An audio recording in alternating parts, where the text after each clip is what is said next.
the Supreme Buddha was blessed to become the Buddha.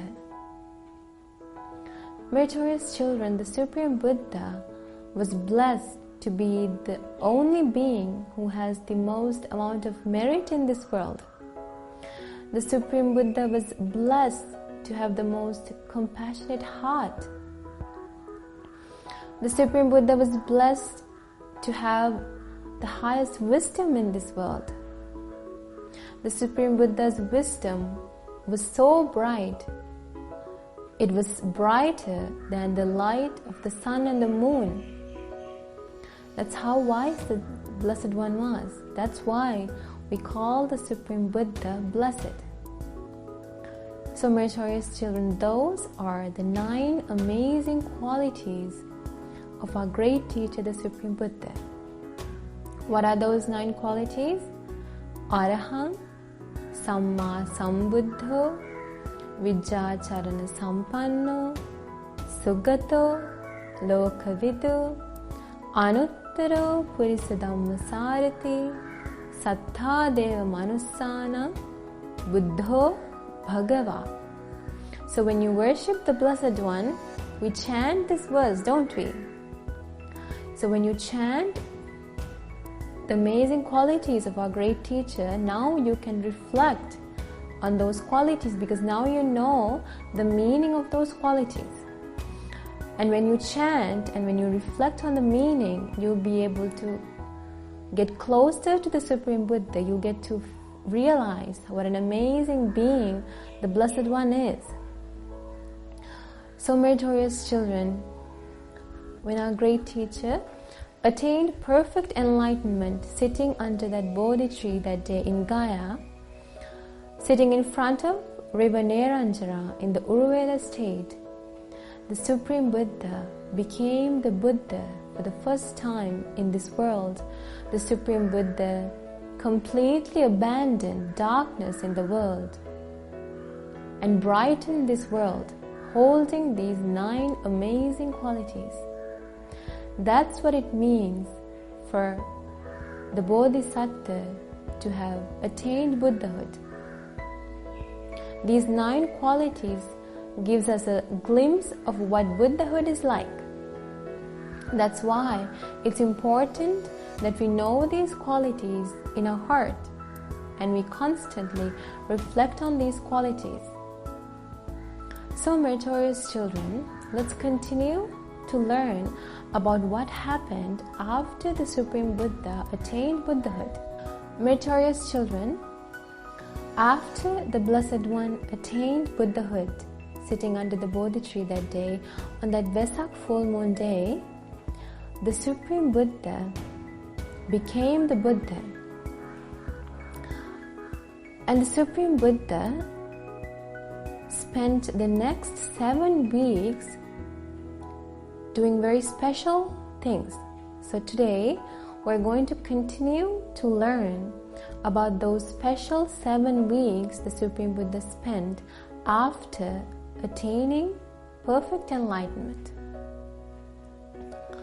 Meritorious children, the first week after the Supreme Buddha attained perfect enlightenment, the Supreme Buddha spent the first week sitting under the Bodhi tree where the Supreme Buddha attained Buddhahood. Now even today, if you go to India, you can see the Bodhi tree where the Supreme Buddha attained Buddhahood. It's in a place called Bodh Gaya. So if you go today, you can still see that tree where our great teacher, the Supreme Buddha, attained Buddhahood. So for the first week, meritorious children, after having attained Buddhahood, the Supreme Buddha remained at the Bodhi tree. On the final day of the first week, the Supreme Buddha reflected on a deep Dhamma called the theory of cause and effect. Now when you grow up, you'll be able to learn more about this amazing theory that teaches about how we are reborn. That theory teaches us about how We are traveling in this samsara. When you grow up, you'll be able to learn about that theory. So for now, just know that in the first week, on the last day, the Supreme Buddha contemplated, reflected on that amazing theory that the Supreme Buddha understood. Now, meritorious children, for that whole week, the Supreme Buddha sat under the Bodhi tree with folded legs, and the Supreme Buddha didn't move at all. He was in one posture for the whole week. It was the meditation posture. Now, when the Devas saw this, do you know what happened? When the Devas saw, even after having attained Buddhahood, the Supreme Buddha is still sitting under the Bodhi tree for the whole week. When they saw this, they doubted whether the Supreme Buddha actually had attained Buddhahood. They thought, oh, maybe the Supreme Buddha still has something more to realize to attain perfect enlightenment. They had doubts. Why? Because the Supreme Buddha remained in one posture at the foot of the Bodhi tree for the whole week without going anywhere. So they thought the Supreme Buddha is still trying to realize something that the Blessed One haven't realized yet. But is that the truth? No, that's not the truth. The Supreme Buddha attained Buddhahood, and he spent that week enjoying the bliss of Nibbana. He was enjoying the bliss of Nibbana for that whole week. And so the Supreme Buddha saw with his divine eye that these gods are in doubt. They are doubting Buddhahood. These gods are doubting whether the Supreme Buddha has attained perfect enlightenment or not. So do you know what the Supreme Buddha did? The Supreme Buddha performed an amazing miracle, an amazing marvel to show that the Supreme Buddha was indeed a true Buddha. He wanted to help the Devas get rid of their doubt. So the Supreme Buddha performed a psychic power. The Supreme Buddha displayed something called the dual miracle. What did the Blessed One display? It's called the dual miracle. We'll learn about what it means. Meritorious children, on that last day, the Supreme Buddha arose into the sky. Now remember, the Supreme Buddha has psychic powers. We have learned it's one of the qualities of the Supreme Buddha, right?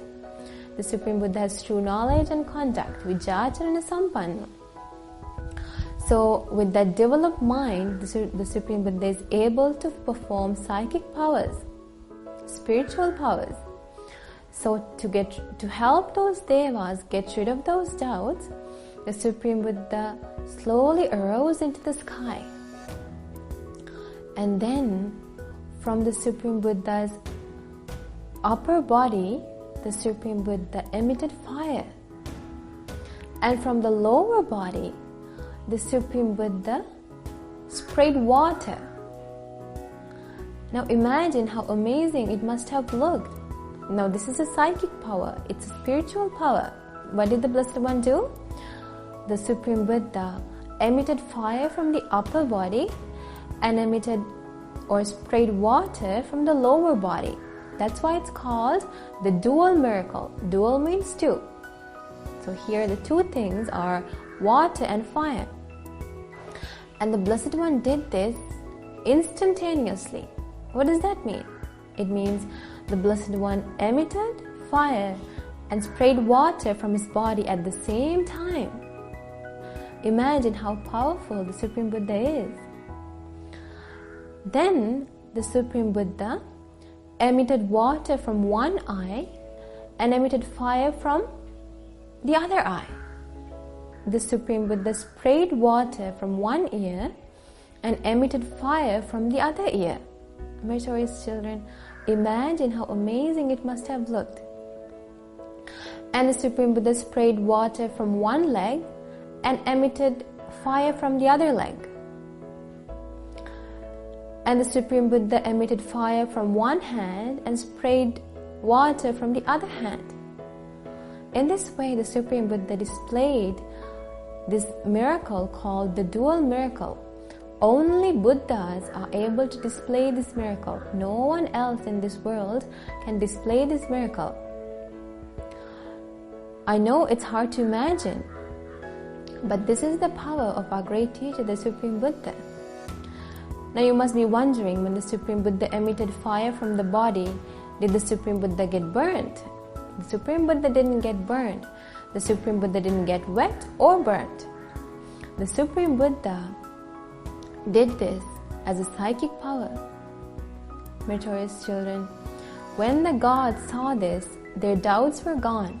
They knew for sure that this is a Buddha. This was so amazing that even Brahmas in the Brahma world saw this miracle. So, meritorious children, this is how our great teacher, the Supreme Buddha, spent the first week. Then, in the second week, the Supreme Buddha did something amazing. The Supreme Buddha walked just a bit far away. In the second week, the Supreme Buddha walked a bit away from the Bodhi tree where he was at, and he stood there, a small distance from the Bodhi tree. And the Supreme Buddha stood there and gazed at the Bodhi tree. What did the Blessed One do? The Blessed One gazed at the Bodhi tree without ever blinking for the whole week. What did the Supreme Buddha do in the second week?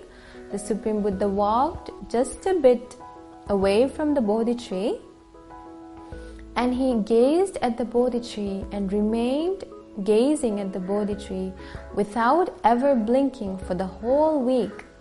Now, meritorious children, this was a mark of gratitude. What was it? It was a mark of gratitude for the Bodhi tree.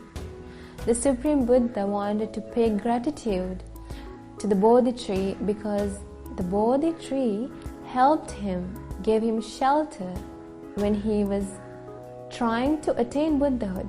Remember, the Supreme Buddha sat under the Bodhi tree, under the foot of the Bodhi tree, and fought with Mara and attained Buddhahood under that tree. So it was a mark of gratitude. The Supreme Buddha gazed at the Bodhi tree for the whole week without blinking to show gratitude to the Bodhi tree. Meritorious children, these are the amazing qualities of our great teacher, the Supreme Buddha. Meritorious children, what is gratitude? Gratitude is remembering the help that others have given us and repaying them in times of need. Now, if someone helps us, we must try to remember that help, and when that other person needs help, we must repay them by helping them back. In this way, the Supreme Buddha praised the quality of gratitude. And so the Supreme Buddha paid gratitude even to the Bodhi tree, not a human being or a deva.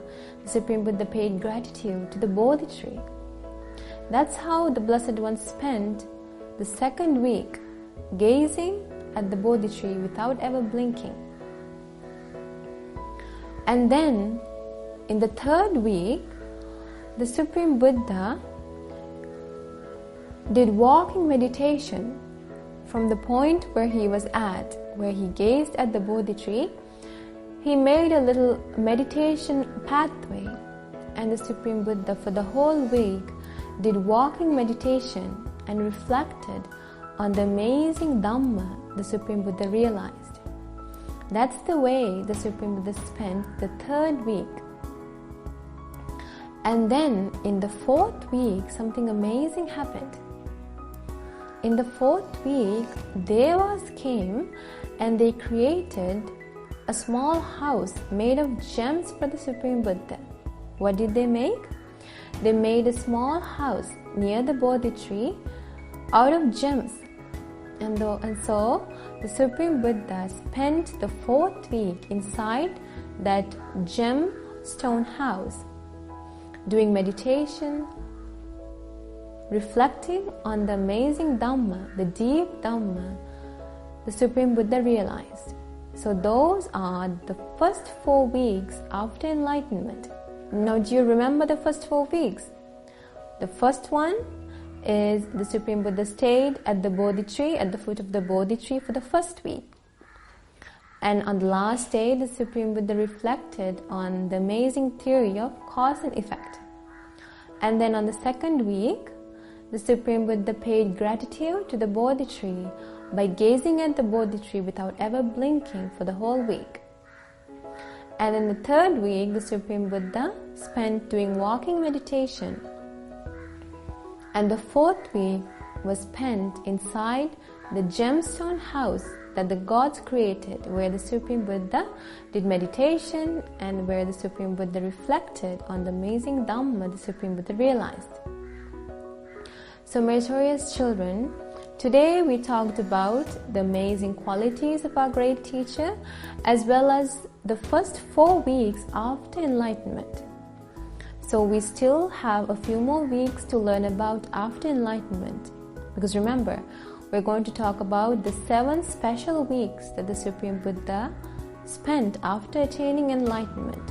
So we'll talk about the rest of the 3 weeks in the next episode. So until then, I want you to try to remember what we learned today, and I want you to try to form a pleasant mind about our great teacher, the Supreme Buddha, by getting to know about these amazing qualities and about the amazing way our great teacher spent after having attained enlightenment. So, meritorious children, I bless you. May you have the opportunity to learn more about our great teacher and form a pleasant mind about the Blessed One and realize the Supreme Buddha's Dhamma in this Gautama Supreme Buddha's dispensation. Sadhu, sadhu, sadhu. Namo Buddhaya.